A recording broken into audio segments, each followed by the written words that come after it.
So you say you'll put your life on the line for your belief in Jesus. That's perfectly fine. Everybody has the right as a sentient being to do exactly that.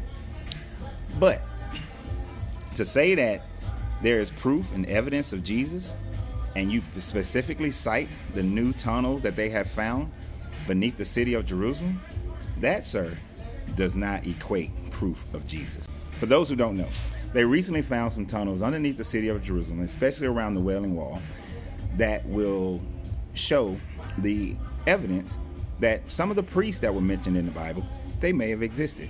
It also showed that Hezekiah may have existed. But it does not prove that they did what they say they did in the Bible. Here's the thing. Just because you find the pool of Bethesda does not mean that the miracle at the pool of Bethesda actually happened. Finding the pool does not give proof of the existence of actions or a person. So just because these priests who are named in the Bible does not appear to have been there because of seals that they found with their names on them, does not mean that these people actually existed in the format to which the Bible describes them. Let me give you an example. In 1871, they found the city of Troy. Now, this was based on the story of Homer's Iliad and Odyssey. Because they found the city of Troy, they also did find a seal that showed that the king Priam had a treasure trove. Now, because Priam existed, does that mean Hector existed, his son? Although nothing was mentioned of Hector, the tamer of horses, but they think he may have existed because they found horse bones. How does horse bones make it that somebody existed? It doesn't.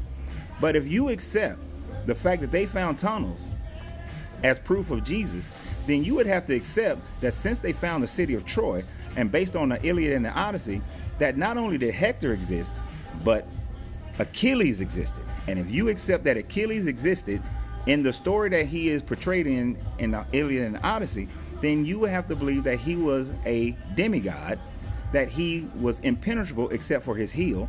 That would mean you have to believe that Athena existed. And if you believe that Athena existed, then Zeus and the rest of the Greek pantheon had to exist.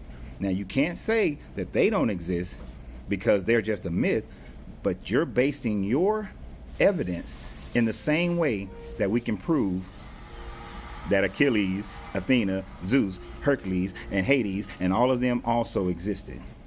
So the writings that depict the miracles and things of that nature of Jesus were written 50 to 200 years after he existed. And if you happen to mention Pliny was writing things about Jesus 120 years later, but he really wasn't writing about Jesus, was he? No, he was actually writing about the fact that there were Christians that existed. That's not